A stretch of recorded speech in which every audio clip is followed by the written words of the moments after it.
그러므로 그리스도 안에 무슨 권능이나 사랑의 무슨 위로나 성령의 무슨 교제나 긍휼이나 자비가 있거든 마음을 말하여 같은 사랑을 가지고 뜻하여 마음을 아무 일든지 다툼이나 허영을 하지 말고 오직 겸손한 마음으로 각각 자기보다 남을 낮게 여기고 각각 자기를 이루고 너와 같은 사람들의 일을 도와 나의 기쁨을 충만하게 하라. 너희 안에 이 마음을 품으라. 곧 그리스도 예수의 마음이니 그는 또한 하나님의 분이시나 하나님과 모든 교제할 것으로 여기지 않으시고 오히려 자기를 비워 종의 형체를 가지사 사람들과 같이 계셨고 사람의 영광으로 나타나사 자기를 낮추시고 기까지 결정하셨으니 곧 십자가에 죽으십니다.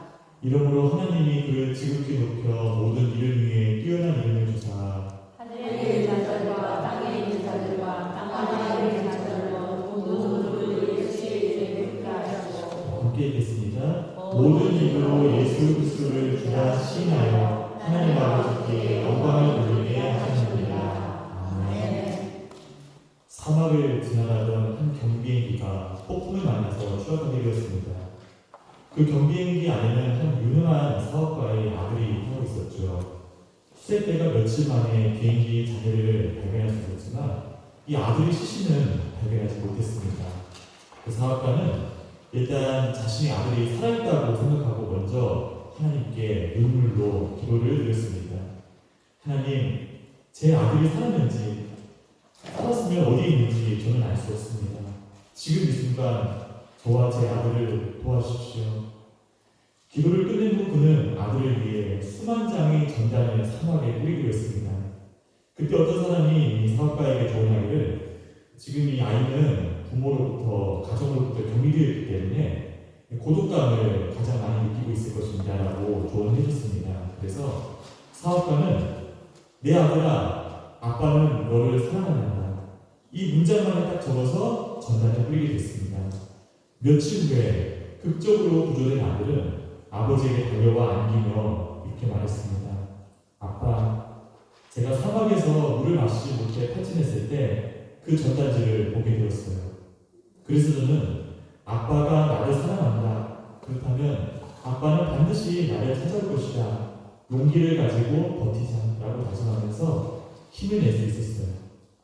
이렇게 말했다고 합니다. 이처럼 사랑의 힘은 참으로 위대합니다. 아버지 눈물의 기도와 아들을 향한 사랑이 있었기에 그리고 진정한 마음이 아들에게도 전달되었기 때문에 아들은 사막의 굶주림과 추위 촉박한 가운데서도 살아서 돌아올 수 있었던 까닭이죠. 성경은 우리를 향한 이 하나님의 사랑을 담은 하나님의 전단지라고 할 수 있을 것입니다. 성경은 우리를 향한 하나님의 마음이 바로 사랑이라고 거듭해서 강조하기도 하죠. 요한에서 4장 16절입니다. 요한에서 4장 16절을 함께 읽기를 원합니다. 하나님이 우리를 사랑하시는 사랑을 우리가 알고 믿었느니 하나님의 사랑이시라. 사랑 안에 거하는 자는 하나님 안에 거하고 하나님도 그의 안에 거하십니다. 아멘. 우리를 향한 하나님의 마음이 사랑인 것입니다. 우리는 우리를 사랑하시는 그 사랑을 알고 또한 믿고 있습니다. 그럼 그 사랑이 무엇일까요? 그 사랑은 바로 우리를 위해서 십자가에서 죽으신 예수님이라는 것입니다. 이 사막 한가운데 고립되어 있는 어려움일지라도 나를 향한 그 하나님의 그 사랑을 믿으면서 예수님을 믿는 우리는 인내할 수 있습니다. 감사할 수 있습니다. 용기를 얻을 수 있고 새 힘을 낼 수 있는 것입니다. 우리에게 주어진 인내의 시간을 말씀으로 살아내면서 얻는 그러면서 생기는 하나님과 나와만이 아는 이런 귀한 교훈들이 우리 신앙을 고난 가운데 성숙시켜주고 든든하게 할 것이고 마침내 하나님께서 주시는 구원의 축복을 온전히 누릴 수 있도록 할 것입니다. 오늘 본문은 우리를 향한 하나님의 사랑 곧 예수 그리스도의 마음을 말하고 있습니다. 그 마음이 어떤 속성을 띠고 있는 것인지 우리를 향하여 어떻게 표현되고 있는 것인지를 전달하고 있는 귀한 말씀인 것이죠. 2장 1절에서 4절까지가 하나의 묶음이고 5절에서 11절까지가 또 다른 묶음으로 되어 있습니다. 앞쪽 2장 1절에서 4절까지 그 중심은 바로 나의 기쁨을 충만하게 하는 문장인 것입니다. 1절에 보면 그리스도 안에 귀한 것들에 대한 열거가 되어 있습니다.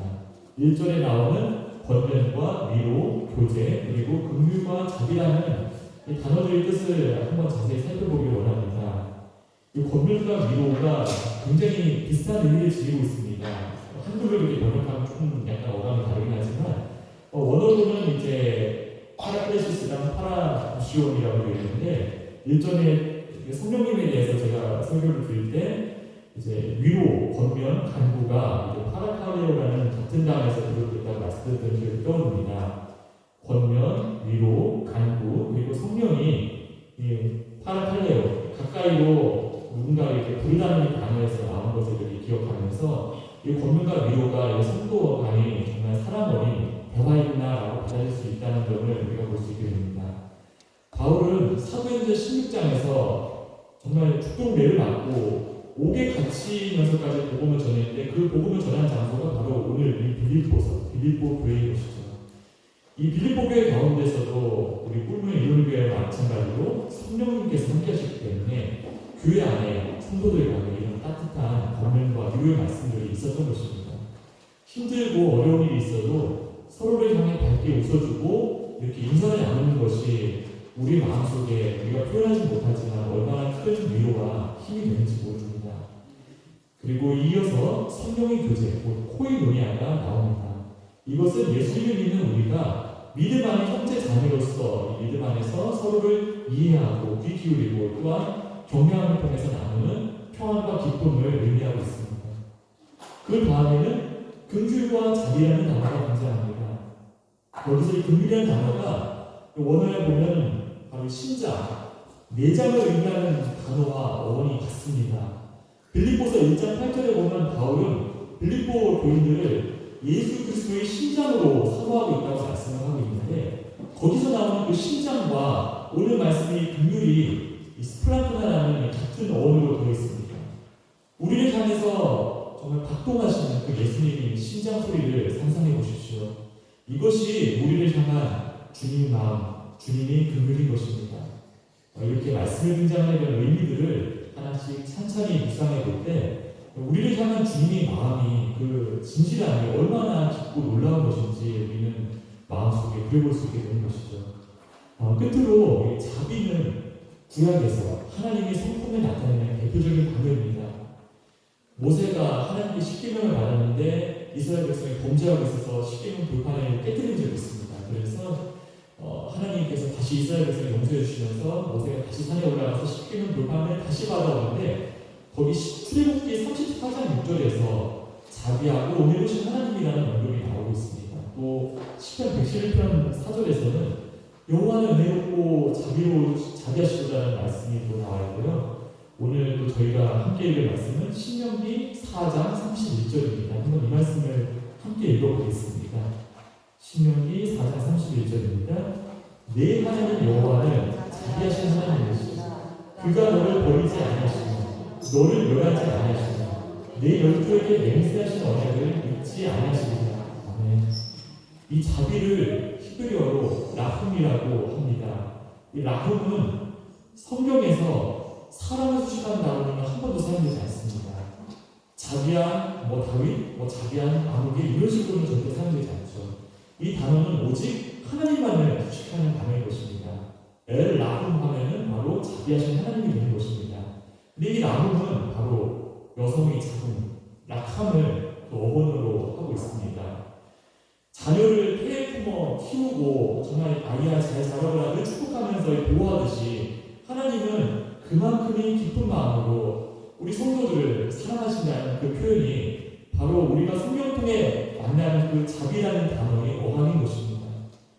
힘겨운 현실 앞에 마음이 지칠 때마다 때로 주저앉고 포기하고 싶어질 때마다 오늘 본문에서 말씀하고 있는 하나님이 긍휼과 자비의 깊이를 떠올리면서 이를 묵상하심으로써 새 힘을 얻으시기를 바랍니다. 감당할 수 없는 어려움 앞에 하나님도 침묵하시고 오직 나 혼자 서 있다는 이 착각에 절대 무너지지 않기를 바랍니다. 오직 우리를 향한 하나님의 사랑을 신뢰하고 그 믿음으로 새 힘을 내시기를 축복합니다. 그 믿음이 우리를 이기게 할 것입니다. 나아가 하나님께서 우리에게 주고자 하는 앞으로의 그 아름다운 믿음의 선물들을 온전히 누릴 수 있도록 할 것입니다. 이 긍휼과 자비는 빌립보서 바로 앞에 있는 골로새서 3장 12절에서도 똑같은 동일한 순서로 나타나고 있습니다. 골로새서 3장 12절을 함께 읽겠습니다. 그러므로 너희는 하나님이 택하사 거룩하고 사랑받는 자처럼 긍휼과 자비와 겸손과 온유와 오래 참음을 못 입고, 여기서 하나님이 택하고 거룩하고 사랑받는 자가 누구입니까? 바로 우리이죠. 우리를 향한 이 하나님의 사랑으로서 예수님을 우리 구주로 고백하고 믿는 자가 바로 하나님이 택한 사람인 것입니다. 이처럼 하나님께서 우리와 함께 하신 은혜가 임한다면 우리에게는 평안과 기쁨, 감사가 넘치게 됩니다. 자연스럽게 다른 사람을 하나님께서 나를 사랑하시는 그 마음, 그 긍휼의 마음으로, 그 긍휼과 자비의 마음으로 대할 수 있도록 우리에게 하나님의 마음이 부어지게 되는 것이죠. 이 골로새서에서는 긍휼과 자비에서 겸손이라는 단어가 나옵니다. 자신을 낮은 자리에 있게 하거나 자신을 낮춘다는 의미인 것이죠. 오늘 본문 빌립보서 2장 3절을 보면 역시 골로새서 3장 12절과 똑같은 순서대로 겸손한 마음이라는 표현이 나오고 있음을 볼 수 있습니다. 2장 1절에서 긍휼과 자비 다음이 2장 3절에서 겸손으로 나오고 있는 것이죠. 빌립보서 2장 8절에서도 이제 그리스도께서 자신을 낮추시고 할 때 그 낮추시고가 바로 이 겸손하고 똑같은 단어입니다. 타페이노라는 단어인데 바로 이 겸손이 우리가 가져야 될 그리스도의 마음이기도 하고 예수께서 그의 공생활을 통해 보여주신 그 마음이기도 한 것입니다. 이 두 요소가 바로 이 겸손이라는 단어 안에 담겨 있는 것입니다. 이 긍휼과 자비와 겸손 그리고 온유와 오래 참음 이런 귀한 마음들을 묵상하면서 이 모든 마음들이 곧 예수님께서 이 땅에 오셔서 십자가를 지심으로써 우리에게 몸소 삶으로 보여주신 하나님이 그 아름다운 마음이었음을 우리는 살펴볼 수 있습니다. 그리고 이러한 마음은 예수님을 믿는 우리에게도 이미 허락되어 있는 성령의 열매인 것입니다. 그리스도를 믿는 믿음으로 살아갈 때 우리의 삶 가운데 하나님께서 자연스럽게 나타나도록 해주시는 귀한 선물들인 것입니다. 성경은 우리가 예수님을 향해 마음을 열고 그 예수님의 그 마음을 기쁨으로 그대로 받아들이고 누리며 살아가라고 우리를 격려하고 있는 것입니다.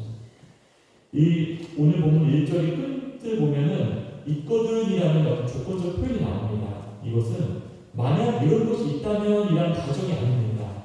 오히려 이런 아름다운 것들이 이미 있기 때문에 라는 의미인 것입니다. 빌립보 교회 가운데 성령의 역사로서 위로와 나눔이 있고 그 결과 긍휼과 자비 같은 이 아름다운 삶의 모습이 나타나고 있다는 표현이죠. 바울은 예수님을 믿는 우리 안에 성령으로서 주어져 있는 이런 예수님의 성품들이 어떻게 나타나지고 충만해질 수 있는지를 2절에서 4절까지로 설명하고 있습니다. 아이를 낳아 기르면서 늘 품에 안고 이 망발을 먹였던 정말 스스로 걷지도 못했던 그 갓난아이가 마침내 스스로 힘으로 걸음마를 시작하는 그 순간은 부모로서 실로 큰 기쁨을 느끼게 되는 순간인 것입니다. 하지만 부모가 누리는 그 기쁨은 갓난아이가 그 갓난아이의 모습 그대로 더는 성장하지 않은 채 언제나 아장아장 걷기만을 반복하기를 바라기 때문에 이런 아닌 것이죠. 이 아이의 아장아장 걸음이 아이 성장과 함께 더욱 발전해서 머지않은 장래에 반드시 뛰고 달리게 될 것을 바라보게 되기 때문에 그 기뻐할 수 있는 것입니다. 장성한 어른을 흉내내는 그 아장아장 걸음이 훗날 아이를 어른처럼 걷고 뛰게 만드는 예표일 것이죠. 예수님의 믿음에도 때로는 순간순간 넘어지기도 하지만 그럼에도 다시 힘을 내고 하나님이 기쁨이 되기 위하여 또 아장아장 걸어가려는 우리를 하나님께서 얼마나 기뻐하실지 상상해 봅니다. 그러나 우리를 향한 하나님의 기쁨은 그리스도의 정성한 분량의 도달함을 통해서 완성되어져야 하는 미래적인 것이기도 합니다.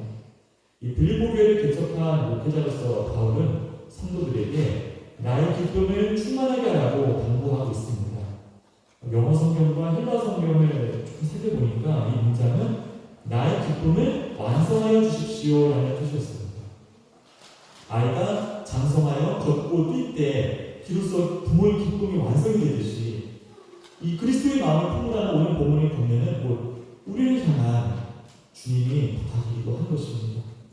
2절에서 마음을 같이하여 한 마음을 품어. 이것은 같은 단어로 되어 있습니다. 프로네오라는 같은 단어로 되어 있는데 성경을 읽을 때 같은 단어가 이렇게 이어지거나 두 번 반복되는 그 대목은 조금 더 집중해서 읽으면 굉장히 우리에게 큰 은혜를 주는 부분이기도 한 것입니다.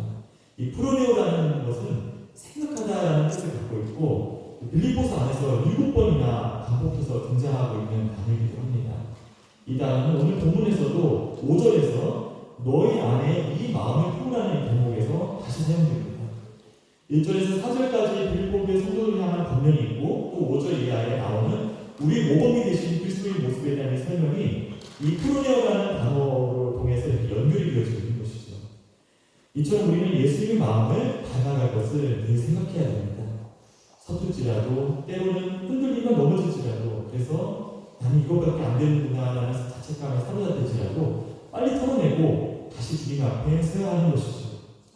주님께서 원하는 마음으로 우리에게 주어진 남은 시간을 살아갈 수 있도록 말씀을 향해 다시금 우리 마음을 활짝 열어야 하는 것입니다.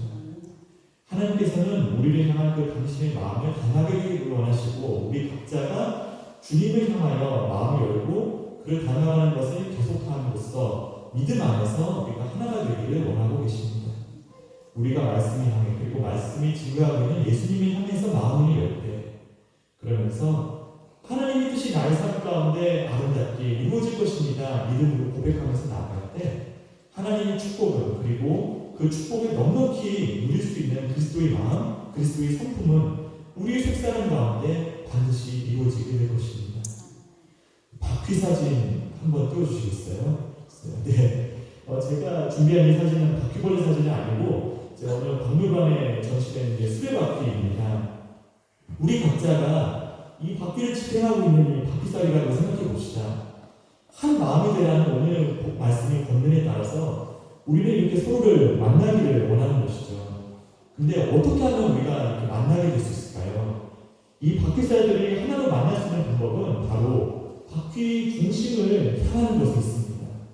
나의 삶과 경험과 어떤 나의 기준에 서서 상대방이 이렇게 공간을 통해서 바라보는 것이 아니라 나를 위해서 자신을 버리신 그리스도의 기준에 나를 가까이 함으로써 그리고 그 방향으로 나아가고 있는 우리 다른 성도들이 예배로서 한자리에 모임으로써 그리스도 안에서 한 마음이 된다는 것이 바로 오늘 말씀이 가르치고 있는 그리스도 중심인 것입니다. 그렇게 한 마음으로 그리스도를 닮아갈 때 나의 성격이 어떻든 과거가 어떻든 우리 서로가 어떤 부분에서 어느 정도 생각이 다르든 어느 부족함이 있든 전혀 상관없이 우리는 그리스도 안에서 하나가 될 것입니다.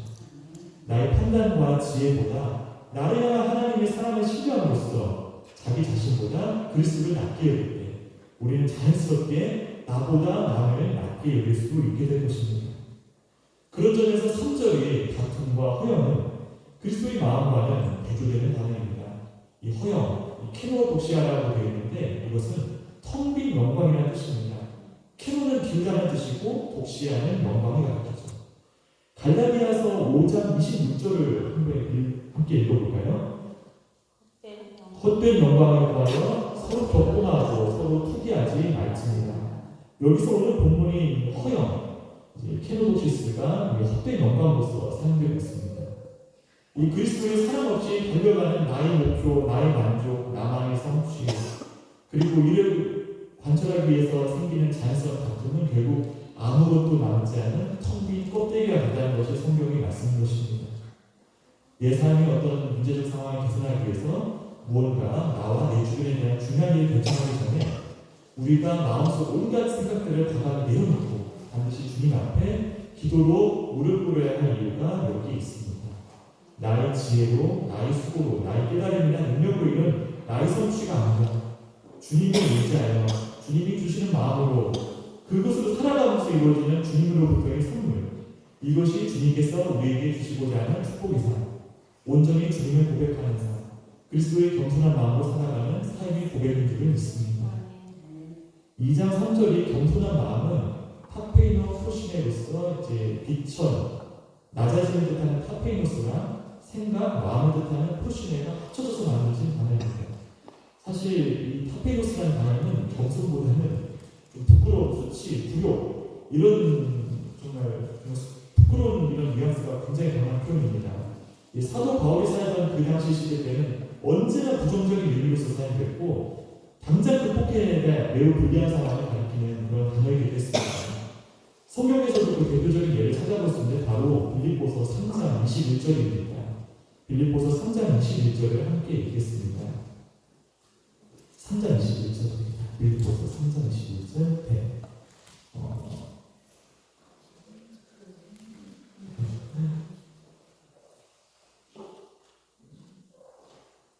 제가 읽겠습니다. 그는 만물을 자기에게 복종하실 수 있는 자의 역사로 우리 낮은 몸을 자기 영광의 몸의 형체와 같이 변하게 하시리라. 이 낮은 자의 몸, 이 파테이노시스의 몸과 그리스도의 영광의 몸은 서로 반대되고 있죠.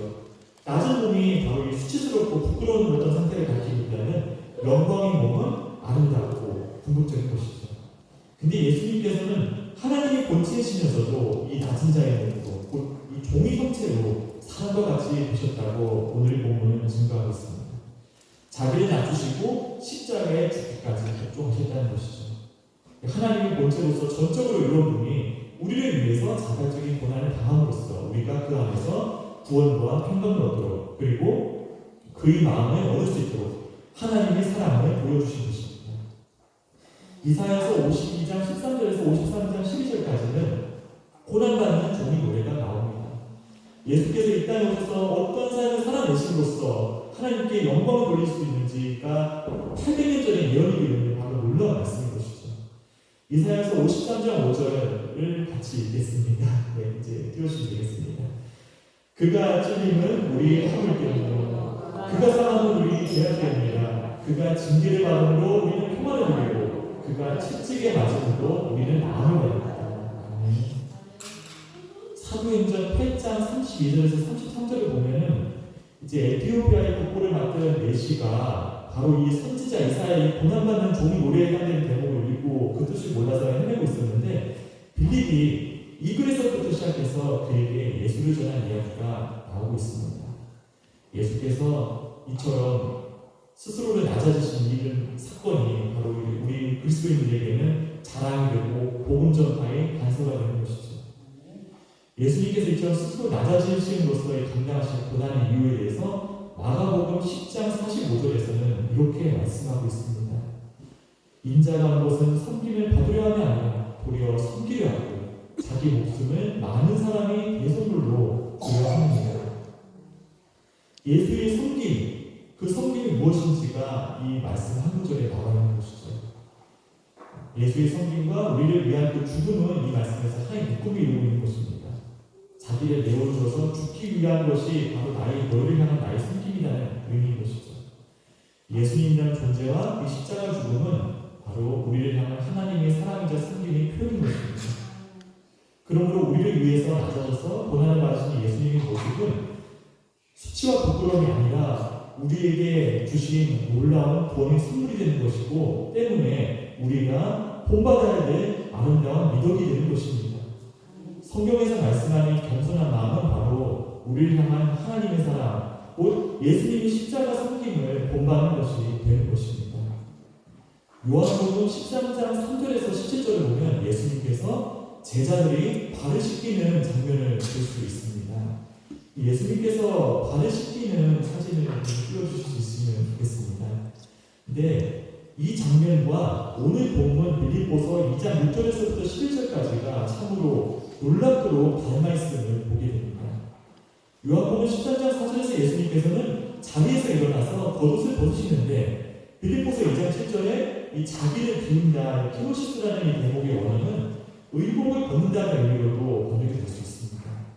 대야에 물을 담아서 제자들이 발을 씻기시는 것은 스스로 그 당시 노예, 종의 일을 자처하신 것인데 이는 오늘 본문에서 자기를 낮춰서 종의 형체를 입으셨다는 증언하고도 일치하고 있죠. 예수님께서 이 일을 끝마치신 후에 다시 옷을 입으신 뒤 원래 앉아 계셨던 자리에 앉으시는데요. 하나님께서는 이 십자가 사역을 마치신 예수님을 원래 자리지요 지극히 높여서 모든 이름 위에 뛰어난 이름을 주시게 됩니다. 요한복음 13장 13절에 너희가 나를 선생이라 또는 주라 하니 너희 말이 옳도다. 내가 그러하다라고 말씀해 주시는데 오늘 본문 2장 11절 모든 입으로 예수 그리스도를 주라 시인하여라고 이렇게 말씀하고 있는 것입니다. 정말 놀랍도록 대조되고 있는 것이죠. 놀랍도록 일치하고 있는 것이죠. 이렇게 말씀을 바라보면서 전혀 생각지 못했던 곳에서 이제 단어의 순서나 의미 그리고 어떤 사건의 어떤 흐름들이 유사성을 발견하게 될 때마다 저는 이제 우리에게 주어진 이 말씀이 사람의 지혜와 훈련된 총명으로 주어진 것이 결코 아님을 깊게 깨닫게 됩니다. 성경의 말씀은 사람의 눈으로 옳아 보이는 아름다운 말들을 말하는 것이 결코 아닌 것이죠. 성경 말씀은 바로 성령의 감동에 따라서 철저하게 예수님의 삶과 죽음 그리고 부활을 담고 있는 것입니다. 그래서 성경에서 말씀하고 있는 단어들 의미를 천천히 그리고 깊게 묵상해보면 그 결론은 항상 예수님의 섬김, 예수님의 성품, 예수님의 부활, 예수님을 가리키고 있음을 우리는 알 수 있게 되는 것이죠. 히브리서 3장 1절은 이렇게 말씀하고 있습니다. 같이 읽겠습니다. 그러므로 함께 하나님의 공식을 받은 거룩한 형제들아 우리가 믿는 도리의 사도이시며 대제사장이신 예수를 깊이 생각하라. 이제 우리에게 말씀해 주신 이유는 자신을 낮추시고 십자가에서 죽으셨으며 마침내 높아지신 예수를 깊이 생각하라. 생각하면서 그의 마음을 우리가 알도록 하는 것이죠. 그의 마음을 알게 하시고 여기에 우리 자신, 우리의 경험, 우리 자아의 무릎을 꿇도록 하는 것입니다. 그래서 그의 마음이 우리를 구원할 수 있도록 하는 것에 있음을 바라보게 됩니다. 우리 이러한 변화는 바로 오늘 본문의 마지막 11절처럼 마침내 예수님을 주님으로 부르면서 온전히 하나님께 영광을 돌리도록 하기 위함인 것입니다. 오늘 본문 11절을 함께 읽겠습니다. 모든 입으로 예수 그리스도를 주라 시인하여 하나님 아버지께 영광을 돌리게 하셨느니라.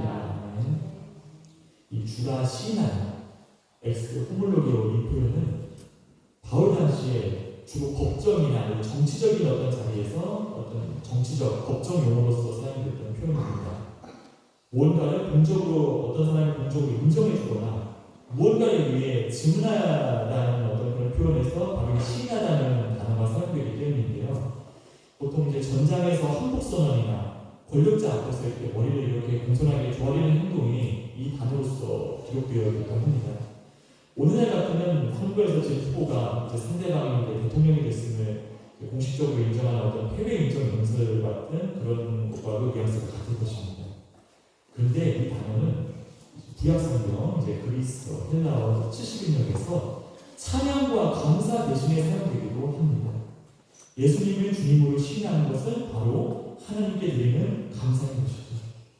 예수님께서 우리를 위해서 자기를 비워서 우리랑 똑같이 사람이 되시고 그래서 그런 우리를 위해서 죽고 부활하셨음을 인정해 드리는 것이 바로 그리스도를 주라 시인하는 것의 의미인 것입니다. 이것이 우리 인생이 하나님께 올려드릴 수 있는 최고의 감사라는 것이 바로 오늘 본문의 증언인 것입니다. 예수님을 주님으로 고백할 때 하나님께 최고의 기쁨을 드릴 수 있고 최고의 영광을 돌려드릴 수 있는 것이죠. 우리가 이러한 축복을 예배로서 일상으로 살아가고 있음을 꼭 기억하면서 예수를 주로 고백하는 것이 정말 엄청난 특권이라는 사실을 꼭 기억하시기 바랍니다. 우리를 긍휼과 자비로 바라보고 계시니 하나님께 우리가 예수를 주로 시인함으로써 기쁨을 안겨드리고 있음을 늘 명심하면서 여러분 한 분 한 분 스스로를 하나님이 정말 놀라운 사랑을 받는 사람으로서 그리스도 안에서 존귀한 사람으로 여기시기를 바랍니다. 누가복음 7장 47절에서 예수님께서는 많이 사랑을 받는 자가 더 많이 사랑한다고 말씀하셨습니다. 우리 스스로가 나 자신이 많이 사랑받는 사람이라는 것을 믿고 우리의 마음을 그 가치에 합당하게 말씀을 향해 기도와 찬양과 예배를 향해 문을 열 때 주님께서는 우리에게 우리가 문을 활짝 연 그만큼 우리가 주님을 닮을 수 있도록 그 자기 비움의 겸손을 우리가 다양하게 모델이자 우리의 진정한 기쁨이 될 수 있도록 우리 마음을 변화시키고 인도해 주실 것입니다. 하나님 아버지께 영광을 돌리기 위하여라는 부분의 결론은 사도행전 16장에서 바울이 매를 맞고 빌립보 감옥에 갇혔을 때에도 찬송을 부르며 하나님께 영광을 돌렸던 그 모습을 떠올리게 합니다.